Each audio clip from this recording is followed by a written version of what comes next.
안녕하세요. 이번에 회로 이론 전기 구조가 아니고 회로 이론이죠. 전기 회로 강의하게 된 제 이름은 모성은입니다. 소방시설 관리사 1차 필기시험을 보게 되면 회로 이론은 딱 몇 문제 나와요? 안 쉬어봤어요? 125문 중에 한 8문제, 10문제 나와요. 10문제 나와요. 10문제. 프로테이지로 따지면 대략 한 8.5% 정도 돼요. 그런데 두께로 보게 되면 전기 구조랑 만만치 않죠. 두께가. 이제 범위가 많은 만큼 가장 기본적인 것만 여러분들 해주시면 10문제 중에 아무리 못 만져도 8문제 이상은 다 맞힐 수가 있습니다. 그리고 제가 버리라고 하는 문제는 버리세요. 그 수식까지 암기할 필요는 없어요. 왜? 안 나와요. 안 나옵니다. 소방설비 산업기사 전기 분야에서도 문제가 잘 다뤄지지 않는 거는 여러분들이 과감하게 버리셔도 돼요. 차라리 그 시간에 화재 안전 기준을 더 보세요. 요번에 이제 2차 실기시험 문제 자탐 설비하고 피난기구 2차 시험에 나왔어요. 그거 딱 나왔는데 회로 이론이랑 크게 연관성은 별로 없습니다. 하지만 필기를 하기 위해서는 우리가 꼭 해야 될 학문이죠. 자, 첫 페이지입니다. 첫 페이지를 보게 되면 여러분들 그 내용에 제가 이렇게 전기의 본질 해가지고 페이지 1-374, 375 이렇게 제가 써놨습니다. 페이지 숫자 써놨으니까 요거 참고하시면 되고요. 보통 회로 이론을 보게 되면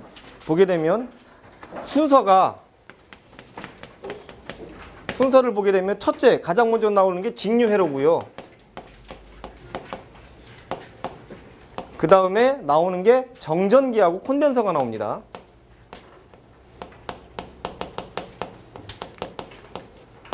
정전기가 나왔으니까 이제 정자계로 나와요. 정자계는 쉽게 자석입니다. 자석, 정자계. 자, 그 다음에 전자력과 전자유도가 나오죠.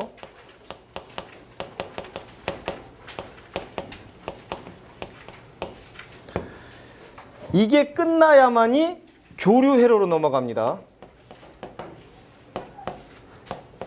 자, 교류 회로가 들어가게 되면 RLC에 대한 직병렬 그걸 이제 다 배우게 되고요. 제일 험난한 구조죠. 그 다음에 비정연파.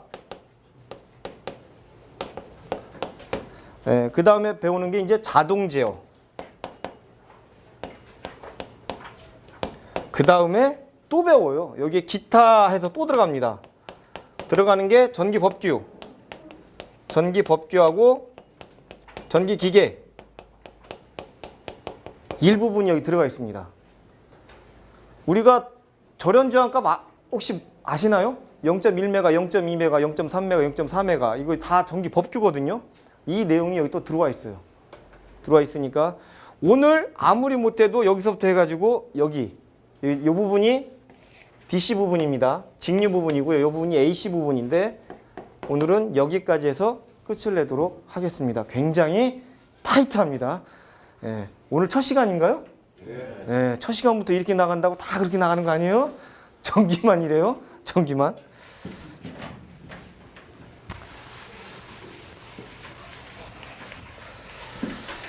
자, 모든 책을 보게 되면 전기에 나와 있는 시중에 나와 있는 모든 책을 보면 가장 먼저 회로 이론에 접근할 때 뭐부터 접근하냐? 물질의 구성, 원자, 전자 가장 먼저 접근하게 됩니다.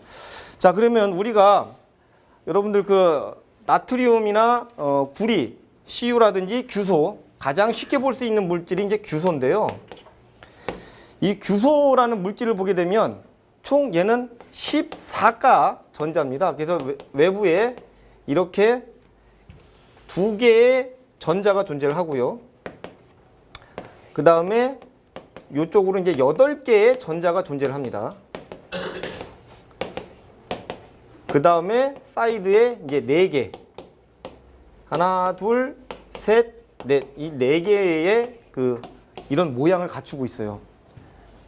우리가 태초의 전기는 탈레스가 만들었던 호박이라는 그 물질의 거기에서 이제 전기라는 거를 이제 처음 발견을 했는데 이런 물질의 구성을 보게 되면 가장 먼저 전자 한 개 갖고 있는, 즉 얘입니다. 얘 전자 하나가 갖고 있는 전기량 얼마냐? 외우셔야 되죠. 1.602 곱하기 10의 마이너스 19성 단위는 C, 쿨롱입니다. 이만큼의 전기량을 갖고 있는 거예요. 그러면 여러분들 정전기가 일어날 거 아니에요. 그죠? 정전기. 요즘 이제 가을철이라서 정전기가 자주 발생합니다. 얘가 얼마만큼의 전기량이 모아지면 어느 순간 소리와 빛을 내면서 팍 하고 터집니다. 걔가 정전기입니다. 그래서 소방 같은 경우는 정전기가 화재 원인의 점화원 역할을 하기 때문에 굉장히 좀 중요하게 다루고 있죠. 그렇기 때문에 뭐 접지를 한다든지 본딩을 한다든지 손목 접지대 뭐 이런 걸 사용하고 있죠. 자, 전자 한 개 갖고 있는 전기량, 즉 얘가 갖고 있는 전기량이 1.602 곱하기 10의 마이너스 19승 쿨롱의 전기량을 갖고 있는 거죠. 그런데 얘가 외부에서 빛이라든지 충격, 마찰 이런 원인에 의해서 원인을 제공하게 되면 얘가 바깥으로 튀어나갑니다. 퓨 이렇게 튀어나가요. 얘가 튀어나가지 얘네들이 튀어나가진 않아요. 맨 바깥쪽에 있는 전자가 튀어나가는 겁니다. 얘를 뭐라고 하냐? 자유전자라고 합니다. 자유전자.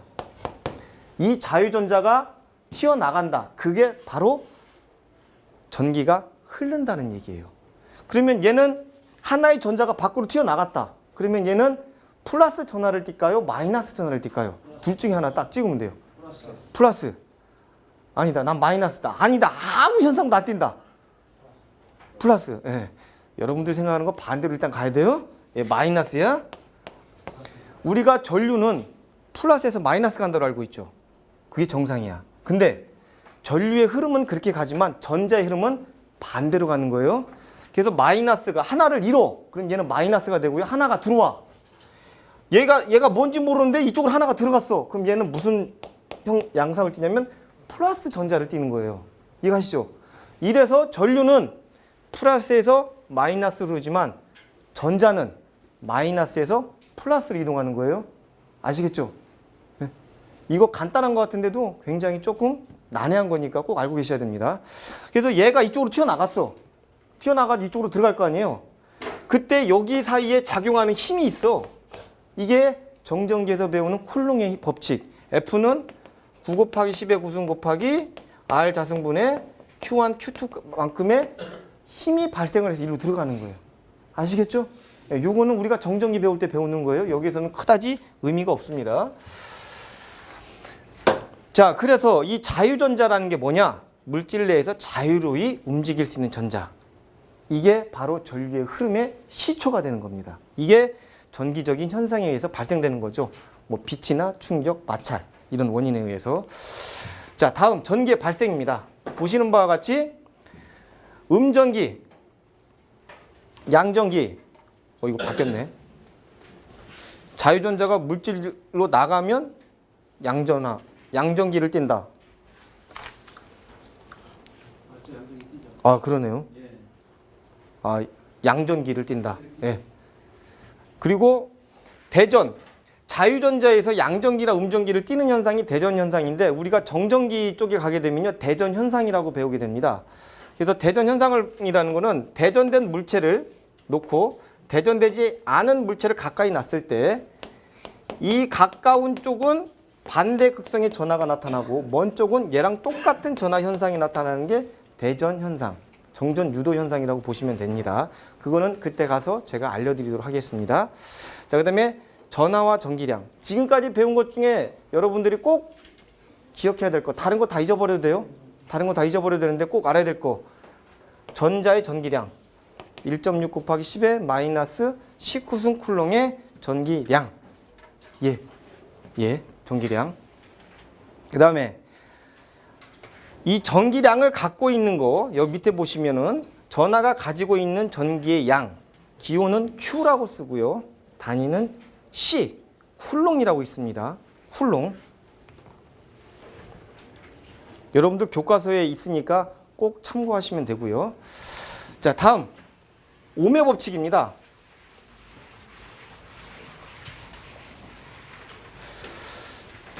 전기에서의 ohm의 법칙은요, 여러분들 그 유체역학에서 Q는 AV, 유량의 법칙 가장 기본적인 시작이잖아요. 유량은 관의 면적과 속도에 의해서 결정이 된다. 유량, Q는 AV. 전기에서는 ohm의 법칙, I는 RV로, I는 R분의 V로 표시를 합니다. 이게 ohm의 법칙이에요. 그러면 우리가 가장 먼저 1A에 대한 정의가 필요합니다. 1A에 대한 정의. 그러면 1A에 대한 정의를 예로 갖고 할 수도 있습니다. 틀린 건 아니에요. 틀린 건 아닌데 보통 1A에 대한 정의 같은 경우에는 1881년도에 국제 그 전기 표준 협회에서 정의를 했어요. 이거 갖고 정의한 거예요. 그런데 이거 갖고 정의하기에는 조금 모순점이 있다. 그래가지고 국제 도량형 회의 1948년도에 국제 도량형 회의에서 어떻게 정의를 했냐면 평행한 도선, 무한장 평행한 두 도선 1m를 띄워놓고 거리를 1m를 띄워놓고 여기에서 여기까지 거리를 1m, 이게 무한장 직선 전류니까 1m를 놓고 여기에 얼마만큼의 전류? 1.602 곱하기 10의 마이너스 19승. 얘가 쿨롱이잖아요. 전자 하나가 갖고 있는 전기량이 이만큼이잖아요. 그러면 1쿨롱의 전하량이 흐르려면 얘가 몇 개가 흘러야 돼요? 전자가. 요거 역수로 취하면 되겠죠. 역수로 취하면 1.602 곱하기 10의 마이너스 19승분의 1을 하게 되면 1쿨롱만큼의 전기량이 흐르려면 몇 개의 전자가 흐르는 개수가 나오죠. 나눠주면 되니까 6.2 곱하기 10의 18승계의 전자가 흘러야지 1쿨롱이 되는 거예요. 이해가시죠? 그래서 여기에 1쿨롱의 전자를 흘렸을 경우에 이때 작용하는 힘이 얼마다? 2 곱하기 10의 마이너스 7승 뉴턴만큼의 힘이 작용을 해야만이 이때를 1A라고 규정을 했습니다. 조금 어렵죠? 조금 어려워요. 이때의 식 H는 2파이 R분의 I인데요. 이게 무한장 직선 전류에서 자장의 세기 H 값입니다. 이걸 언제 배우냐? 정전기를 배운 다음에 정자계 배울 때 이걸 배워요. 지금은 제가 1A에 대한 거를 설명해 드리기 위해서 제가 이걸 한 거고요. 그럼 얘가 두 가닥이니까 평행도체 사이에 작용하는 힘 값을 여기서도 유도를 해서 나올 수가 있어요. 그럼 이런 거 다 집어치우고 그럼 도대체 1A의 정의를 간단하게 내릴 수 있는 건 뭐냐? 1쿨롱의 전하, 1쿨롱의 전기량이 1초 동안에 흘렀을 때를 우리를 1A라고 정의를 하자. 그래서 Q는 IT라는 식에 의해서 I는 어떻게 구하냐? T분의 Q. 단위는 쿨롱파 세크가 되겠죠. 1초 동안에 1쿨롱의 전하가 흐르면 우리는 그거를 1A라고 정의를 한다. 그러면 1초 동안에 전자가 몇 개가 이동해야 돼요? 6.2 곱하기 10에 18승기의 전자가 흐르면 우리는 그거를 1A라고 정의를 합니다. 이해가시죠? 1A. 그래서 암페아라는 단위는 쿨롱파세크하고 단위가 같은 거죠. 이렇게 볼 수 있죠. 이렇게. 그리고 1볼트입니다. 그러면 1볼트에 대한 정의는 뭘로 할까요? 이거는 줄을 갖고 합니다. 줄. 우리가 그 전기는 물에 비유를 많이 합니다. 물을 이렇게 비유를 하고요. 여기다 구멍을 내고 여기다가 이제 밸브를 하나 달아가지고 여기다 이제 뭘 돌리냐면 이제 수차를 돌리는 거죠. 물을 이만큼 돌리고 이제 물이 이제 내려와가지고 여기에 쌓이면 여기로 이제 다시 이제 퍼서 올리고. 자, 이렇게 되는 원리가 뭐냐면 얘가 갖고 있는 위치 에너지죠. 위치 에너지에 의해서 물이 나와서 수차를 돌리잖아요. 일을 하잖아요. 그러면 이 물의 흐름은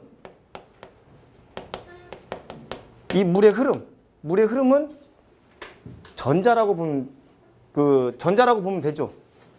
전류의 흐름이니까 물의 흐름은 전류의 흐름이다. 이렇게. 그죠? 이 에너지. 그 다음에 얘가 한 에너지 W 이거를 가지고 전기에 그대로 적용을 하는 거죠. 그래서 1V에 대한 그러면 정의는 어떻게 하느냐? W는 VQ를 가지고 합니다. VQ. 여기서 V는 Q분의 W가 되겠죠. 즉 1쿨롱의 전하량이 이동을 해가지고 1줄에 일을 했을 때 우리는 그것을 1V라고 정의를 하자. 이게 1V에 대한 정의입니다. 이 높이, 이 물이 갖고 있는 위치 에너지가 흘러서 이 수차를 돌려가지고 1줄만큼 일을 했다. 즉, 이 물의 흐름이 뭐다? 전자의 흐름, 즉 전하량 1쿨롱. 그래서 단위는 줄파 쿨롱이 되겠죠.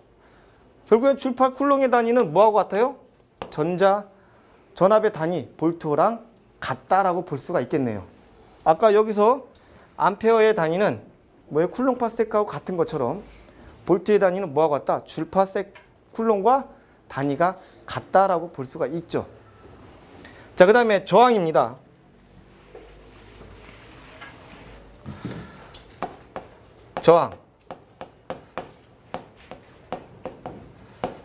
저항에 대한 기본적인 정의는 간단합니다. 간단해요. 전류의 흐름을 방해하는 겁니다.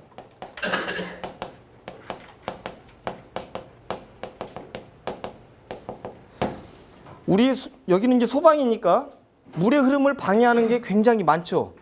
밸브에 의해서 생기는 마찰이라든지 그 다음에 배관 내에 스케일이 끼죠. 부식이 된다든가 이런 거에 생기는 모든 흐름을 방해하는 거, 그게 전기에서는 저항이라고 얘기를 합니다. 자, 그러면 저항을 구할 때 우리는 이 ohm의 법칙에서 저항값입니다. 이 저항값을 구하는 식이 또 별도로 있습니다. 어떻게 되어 있냐? 저항은 길이가 길어질수록 저항은 같이 증가해요. 1m짜리 배관이랑 100m짜리 배관이랑 아무래도 저항값이 다르겠죠. 뭐가 더 커요? 딱 봐도 긴 놈이 더 크겠죠. 그리고 면적이 작은 놈이 더 크지 큰 놈보다. 그죠? 우리 상식적으로 생각이 가능한 거죠. 거기에다가 로우, 고유 저항 값을 곱해주면 저항에 대한 수식이 완성이 됩니다. 단위는 ohm이 되겠죠. 그래서 로우는 고유 저항이죠. 고유 저항이고 A는 단면적입니다. 면적. L은 길이가 되겠죠. 단위는 전부 다 MKS 단위에 의해서 다 메타입니다. 메타. 자, 그러면 우리가 원을 보게 되면요. 원입니다. 원의 반지름이 R이고요. 그러면 원의 면적 어떻게 구하죠? 그렇죠. A는 파이 R 제곱이죠. 근데 문제상으로 어떻게 줘요? R을 절대 주지 않죠. 뭘로 줍니까? 지름 D를 줘요. 지름 D를 주면 한 번 더 이제 변화를 해줘야죠. 이 D는 R로 바꾸면 어떻게 돼요? 나눠주면 되잖아요. 2분의 D로 나눠주면 R 값이 나오잖아요. 그죠? 그러면 파이의 2분의 D의 제곱이 되겠네요. 그죠? 그럼 조금 더 우리가 풀어서 쓰면 4분의 파이 D 자승이 되겠네요. 그죠? 요거까지 나오는 거 이해가시죠? 네. 그 다음에 원의 면적이고요. 원의 둘레.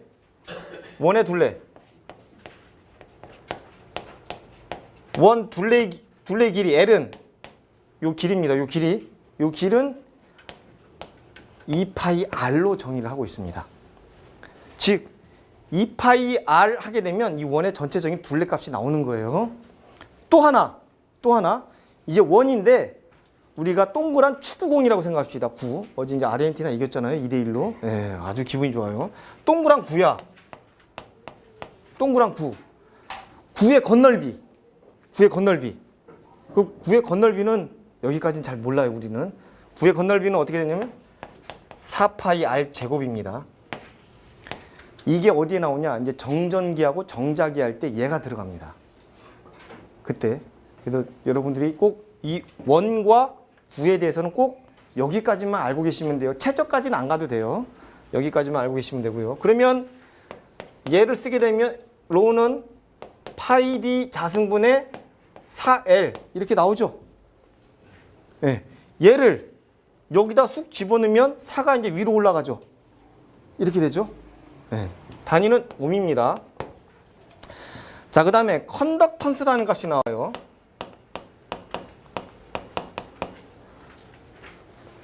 여기가 1, 그 다음에 2. 컨덕턴스. 자, 컨덕턴스는 G라고 씁니다. G라고 있고요. 단위는 저항의 역수입니다. R분의 1. 얘가 옴이잖아요. 얘를 뒤집으면 돼요. 뒤집어서 이렇게 쓰면 됩니다.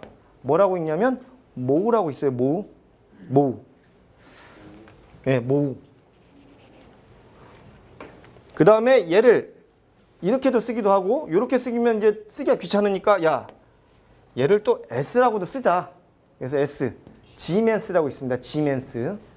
예, G맨스하고 모우라는 단위로 썼다라고 하는 거는 저항의 역수가 되는 겁니다. 그 다음에 3번. 예, 도전율이 있습니다.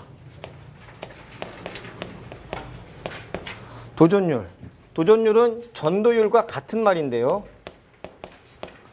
얘는 고유저항에 대한 역수예요. 시그마라고 쓰고 로우분의 1, 고유저항의 역수입니다. 저항의 역수가 나왔고 고유저항에 대한 역수가 나왔어요. 그 다음에 4번. 저항에 대한 온도 계수가 있습니다.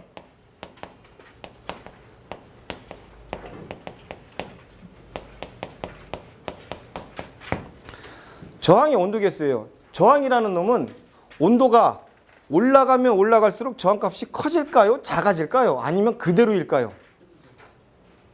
어떻게 될까요? 커진다, 작아진다, 똑같다. 세 개 중에 하나. 커져요? 그러면 물은 온도가 높아지면 높아질수록 얘는 어떻게 변하죠? 액체에서 기체로 변하죠. 이번에 나왔어요. 2차 시험 문제. 그래서 물의 PT 상태도를 그려라. 나왔어요. 물의 PT 상태도는 기본적으로 이제 그리게 되면 이렇게 해서 3중점 해가지고 이렇게 해서 이렇게 그리죠. 고체, 액체, 기체. 여기가 3중점이 되겠고 여기가 이제 임계점이 되겠죠. 218 ATM에 374도씨가 되겠죠. 이게 PT 상태도예요. 그러면 저항은 온도가 올라갈수록 같이 따라 올라가죠. 따라 올라가요. 물도 온도가 상승하면 할수록 기체가 상승하죠. 이게 샤를의 법칙이죠. 온도가 상승할수록 기체가 상승하는 게 CO2 상태도를 보게 되면 나옵니다. 샤를의 법칙이. 그러면 저항도 온도가 올라갈수록 상승합니다. 상승해요. 그러면 저항의 온도 계수 R2, 즉 상승했을 때의 저항값이잖아요. 상승하기 전 저항값을 R1, 상승했을 때의 저항값을 R2라고 놨을 때 이때 R2는 R1의 1 플러스 알파의 T2 마이너스 T1이 되겠다. 이렇게 하면 온도가 상승했을 때의 저항값을 구하게 되는 거죠. 그러니까 20도씨일 때 저항값이 15옴이었다. 그러다가 온도가 90도로 변했다. 그러면 90도로 됐을 때 저항값은 어떻게 되느냐? 이렇게 되는 거죠. 그러면 우리가 여기서 R1 값은 알잖아요. 그 다음에 T1, T2 다 압니다. 문제는 이 알파 값이죠. 알파 값은 저항 온도 계수예요.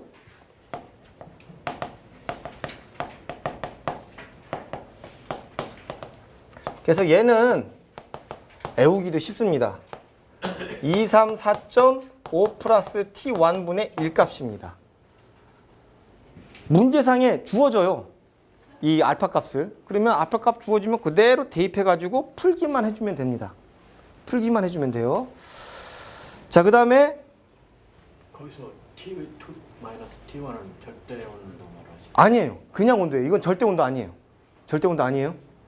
그냥 20도씨 문제상에서 20도씨에서 뭐 90도로 됐다. 그러면 90 마이너스 20 해주면 되는 거죠. 이해가시죠? 네, 이 절대 온도 아닙니다. 자, 그 다음에 저항체의 구비 조건이 있죠. 4, 5. 저항체의 구비 조건. 저항체가 갖고 있어야 할 구비 조건이 있습니다. 이거는 여러분들이 그냥 읽어보시기만 하면 돼요. 어떤 게 있냐? 고유 저항이 커야 된다.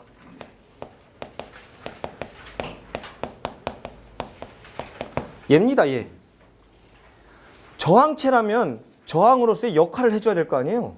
근데 고유 저항이 작아. 그러면 저항체로서의 역할을 못 하잖아요. 우리가 저항이다 하면 모든 게 다 나쁜 건 아니에요. 그러면 저항은 적을수록 좋은 거고 그런 거 아닙니다. 저항체로서의 역할이 있어야 돼요. 그럼 그 역할을 수행하기 위해서는 기본적으로 고유 저항이 커야만이 저항체로서의 역할을 수행할 수가 있는 겁니다. 자, 그 다음에 내식성을 갖고 내식성을 가질 것. 그 다음에 저항에 대한 온도 계수가 클 것. 온도 계수가 작네요. 즉 온도 계수가 작다는 말이 뭐냐면 온도 변화에 저항값이 크게 변동이 없어야 된다는 얘기겠죠. 그 다음에 구리에 대한 열기 전력이 클 것.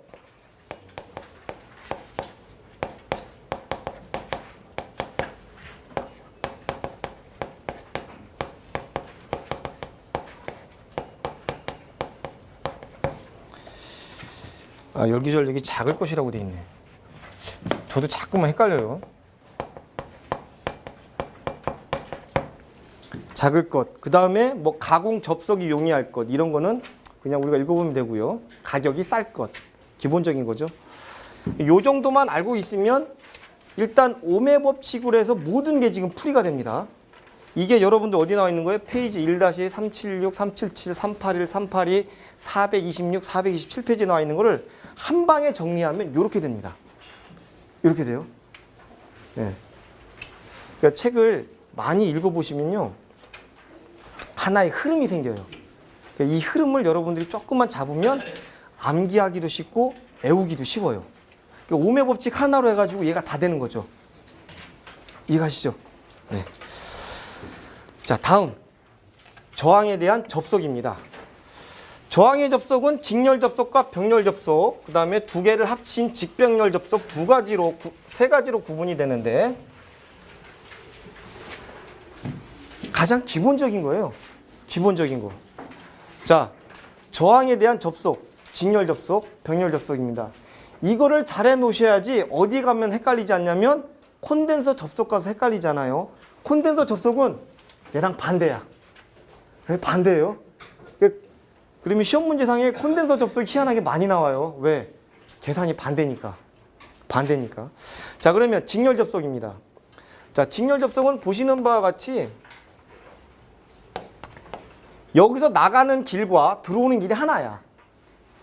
그죠? 그러니까 여기서 흐르는 유량이나 여기서 들어오는 유량이나 똑같을 거 아니에요. 즉 유량은 전류랑 같은 개념이에요. 그래서 뭐가 일정합니까? 전류가 일정합니다. 그 다음에 여기에 이를 이제 곱해주게 되는 거죠. 이를 이제 전압을 걸어주게 되면 여기가 R1, R2인데 R1에 걸리는 전압, R2에 걸리는 전압 각각 다릅니다. 그래서 이걸 뭐라고 하냐? 전압 분배의 법칙이라고 합니다. 그래서 R1에 걸리는 전압을 V1, R2에 걸리는 전압을 V2라고 합니다. 그래서 직렬에서는 전류가 일정하고 전압이 분배된다. 그래서 이거를 뭐라고 하냐? 전압 분배의 법칙이라고 얘기합니다. 자, 그러면 여기서 합성저항값 R0입니다. 자, 합성저항값 R0를 보게 되면 그냥 더해주면 돼요. 간단해요. 더해주면 돼. 그냥 R1 플러스 R2입니다. 그러면 뭐가 달라요, 지금? 이제 동일 저항이네. 얘가 5옴, 얘가 5옴이야. 5옴이 두 개네. 이럴 경우에는 두 개를 더하면 되지만 5옴이 한 25개가 있다. 그러면 다 더해야 될 거 아니에요. 25개 다 더해야 될 거. 그럴 필요가 없습니다. 동일 저항일 때의 R0 값은 R 값에다가 개수만 곱하면 돼요. 이해가시죠? 뭐 3옴이 13개 있다. 그럼 3 곱하기 13하면 우리가 원하는 합성 저항값을 구할 수가 있는 겁니다. 그 다음에 3번 전류입니다. I는 R분의 V 오메 법칙에 의해서 구하게 되죠. 그래서 R은 이제 얘가 들어오는 거죠. R 제로분의 V가 되겠죠. 이렇게. 그 다음에 4 전압분배의 법칙입니다.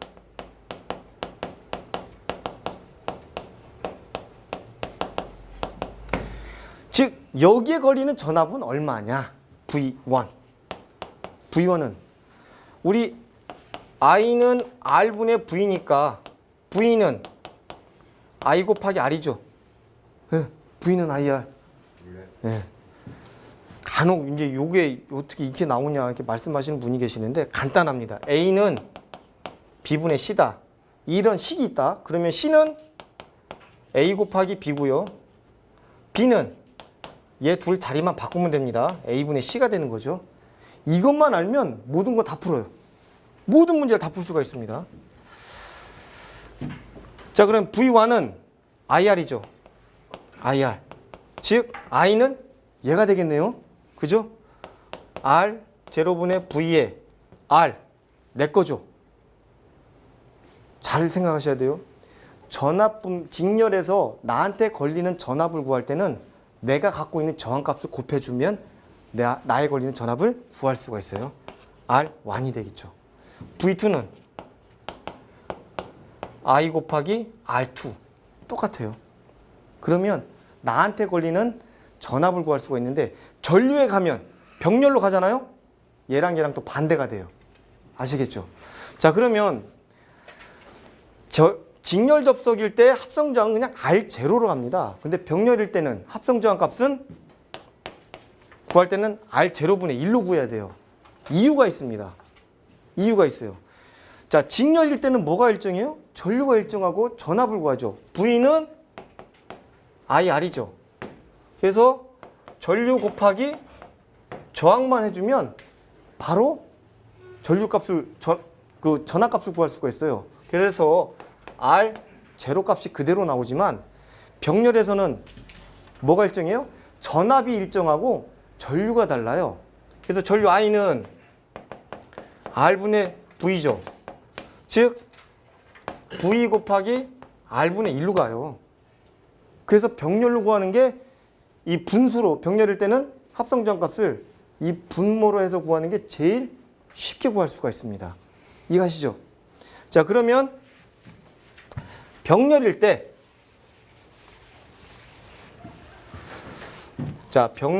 합성저항값은 어떻게 구하느냐? R1, R2 여기에 흐르는 전류 I1, 여기가 I2, 전류가 I 2라고 놨을 때 합성 저항값은 우리가 구하는 건 R0 값을 구하는데 여기서 보게 되니까 어떻게 하래요? 분수 분모를 취하라고 하죠. 그러면 R0분의 1은 직렬이나 병렬이나 똑같이 더해주기만 하면 돼요. 어떻게? R분의 1 더하기 R1분의 1 더해주면 돼요. R2분의 1. 그죠? 그러면 계산이 끝난 거야. 그럼 이걸 또 정리를 좀 해줘야지. 우리가 조금 보기 편하게. 자, 분수 이게 얘 다를 거 아니에요. 얘가 만약에 2옴이고 여기가 3옴이다. 그럼 다르잖아요. 그러면 2분의 1 더하기 3분의 1이죠. 요거 어떻게 돼요? 공통분모 찾아가지고 해줘야 될 거 아니에요. 그죠? 예, 요게 초등학교 4학년 수학책에 나와요. 네. 그러면 R1 플러스 R1 R2분의 R1 플러스 R2가 되겠네요. 그죠? 이게 뭡니까? R0분의 1 값이잖아요. 근데 우리가 구하는 건 R0 값을 필요한 거지. 이 지금 분수가 된 거를 하나로 좀 바꿔줘야죠. 얘를 뒤집어 주면 되겠네. 그러면 R1 플러스 R2분의 R1 R2가 되는 거예요. 이게 병렬에서의 합성저항 값입니다. 그러니까 직렬이든 병렬이든 무조건 더해주기만 하면 되는데 직렬일 경우에는 그냥 더하면 되고 병렬일 경우에는 반드시 분수를 취해가지고 더해줘야만이 내가 구하는 저항값을 찾을 수가 있다. 아시겠죠? 이거 헷갈리시면 안 돼요. 이게 콘덴서에 가면은 얘가 직렬이야. 예? 헷갈리시면 안 돼요. 자, 그러면 여기서 이제 합성 저항값 구했고요. 그러면 동일 저항 값이다. 얘가 1번이고. 자, 동일 저항. 동일 저항 값이다. 자, 오음이 5개가 병렬로 연결돼 있다.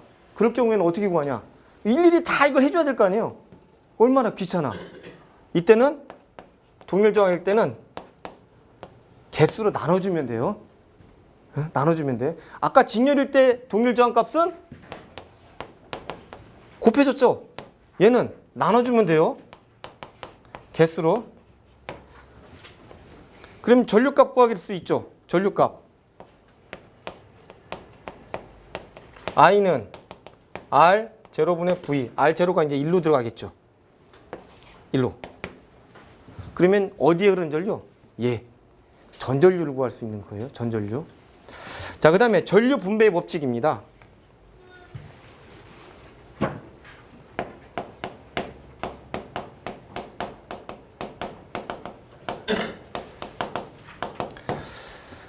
I1에 흐르는 전류값을 내가 구하고 싶다. 또는 I2에 흐르는 전류값을 구하고 싶을 때는 어떻게 해야 되느냐? 이때는 I1에 흐르는 전류는 나한테 흐르는 전류죠. 이때는 얘가 지금 아까 직류에 있을 때 전압 분배의 법칙을 할 때는 내 값을 했잖아요. 이때는 내가 아니에요. 다른 사람 걸 해줘야 돼요. 상대방 거. 이해가시죠? 자, 그래서 여기를 보게 되면 R1분의 R0 전전류 I 값을 해주면 됩니다. 그러면 얘를 정리를 하게 되면 R1분의 R1 플러스 R2분의 R1R2 곱하기 전류값 하게 되면 R1 플러스 R2의 R1의 R1R2 곱하기 I값. 결과적으로 얘 날아가니까 결과적으로 남는 게 뭐예요? 내게 아닌 상대방께 분모에 들어가게 되는 거죠. 그럼 우리가 이거를 다 여러분들이 수식이니까 이렇게 어려운 거지, 이거를 간략하게 정리를 해보자. 그러면 어떻게 되느냐? R1 플러스 R2분의 I1, R1에 흐르는 거니까 내게 아닌 상대방 거 R2 곱하기 전류값 해주면 어떻게 돼요? 나한테 흐르는 전류가 나오는 거죠. 왜? 저항이 크면 클수록 전류는 적게 흐를 거 아니에요. 저항이 작으면 작을수록 많이 흐르고. 그러니까 반비례 법칙이 있다 보니까 내게 아닌 상대방 걸 해줘야 나한테 흐르는 전류값이 나오는 거죠. 그 다음에 I2는 마찬가지죠. R2분의 R0 I값. R1 플러스 R2분의 R1 곱하기 I값입니다. 이렇게 나와요. 그러면 여기가 15V다. 15V다. 이때 I1에 흐르는 값은 얼마일까요? 그러면 2ohm이고 3ohm이고 그 다음에 15V의 전압이 가해졌을 경우에 여기에 흐르는 전류값을 하려면 기본적으로 이 수식을 거쳐야 될 거 아니에요. 근데 그렇게 안 해도 돼. 어떻게 해요? 여기에서 뭐가 같다고요? 전압이 같잖아요. 그럼 여기도 15V, 여기도 15V 아니에요? 그렇잖아요. 그러면 여기에 흐르는 전류는 얼마예요? IO2에 흐르는 전류는? I는 R분의 V니까 5A 나오잖아요. 함산으로 되잖아요. 그렇기 때문에 이렇게 안 해도 돼요. 이렇게 안 해도 약식으로 풀 수 있죠. 그럼 얘는? 그렇죠. 얘 두 개 더하면 얼마요? 12.5 이렇게 되는 거죠. 간단하죠. 굉장히 쉬워요. 굉장히 쉬워요. 제가 이렇게 한 거는 이거는 FM대로 하는 거고, FM대로 하는 거고. 근데 한 문제당 1분의 소요 시간이 필요해요. 1분 동안에 내가 이걸 다 이렇게 못 풉니다. 그래서 이렇게 풀어도 똑같아요. 결과값은. 그러니까 이렇게 해서 응용해서 풀 수 있는 게 굉장히 편합니다.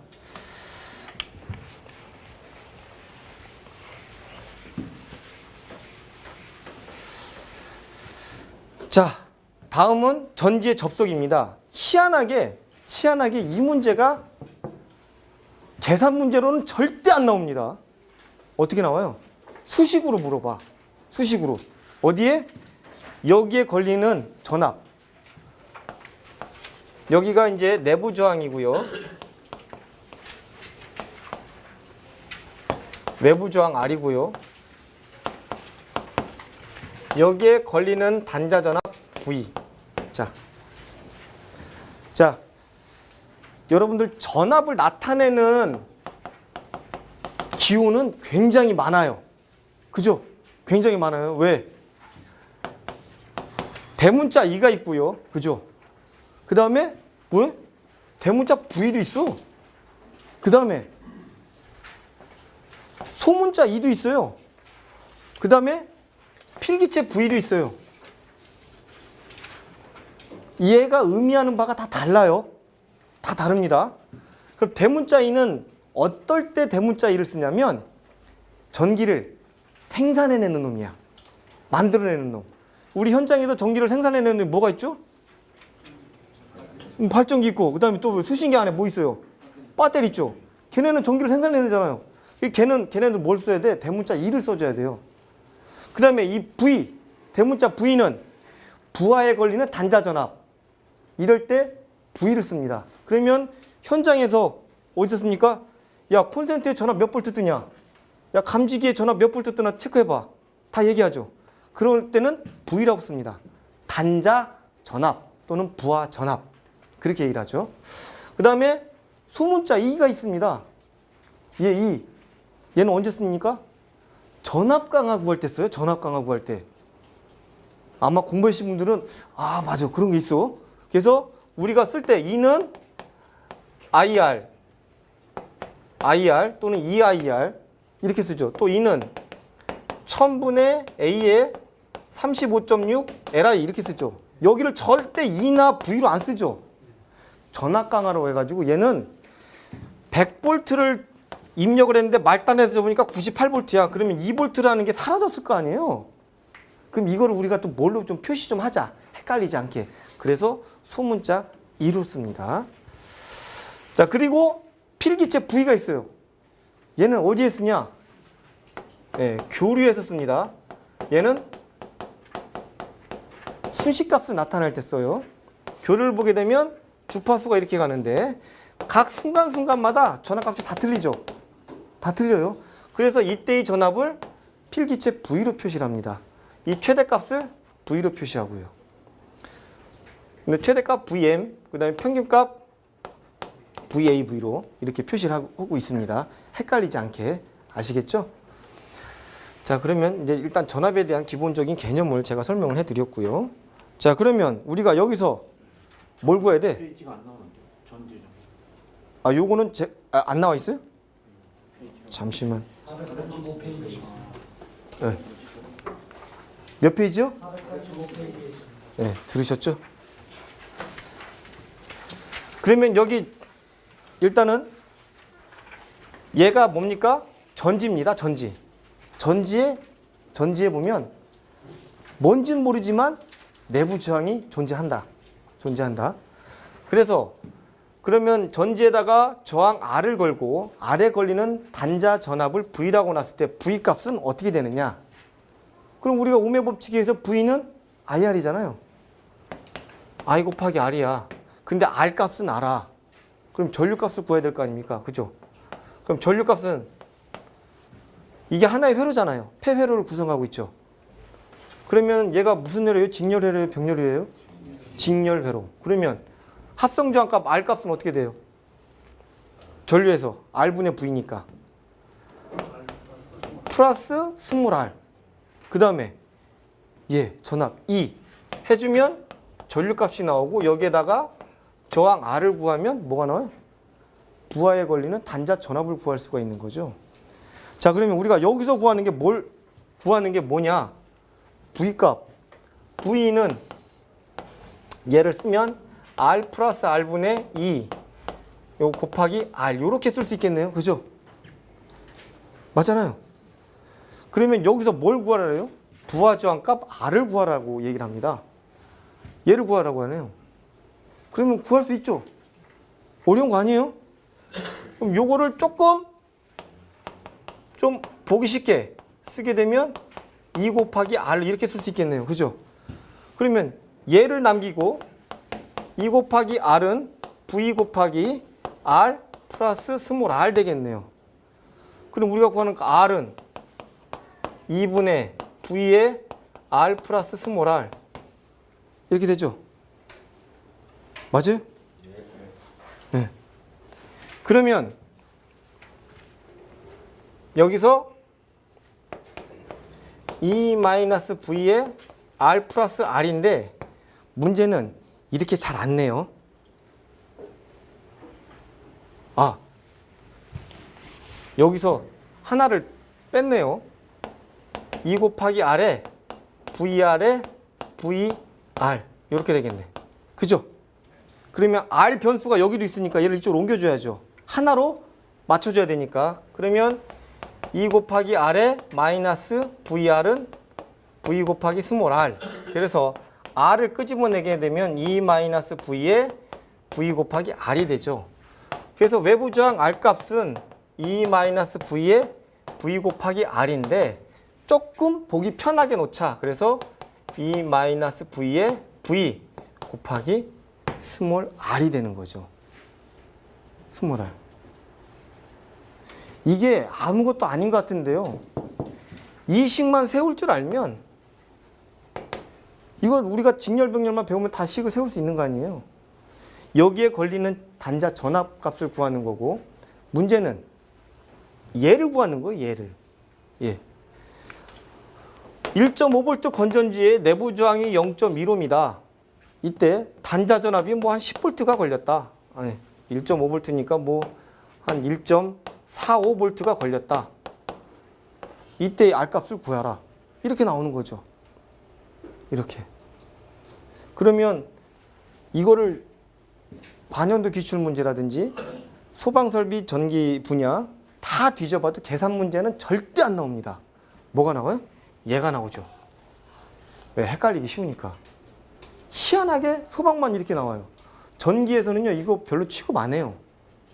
별로 취급 안 합니다. 이상하게 소방에서만 이게 이제 관여도 기출 문제로 산업기사에서 나오는데, 근데 관리사에서는 나올지 안 나올지는 확실히 저도 잘 모르겠습니다.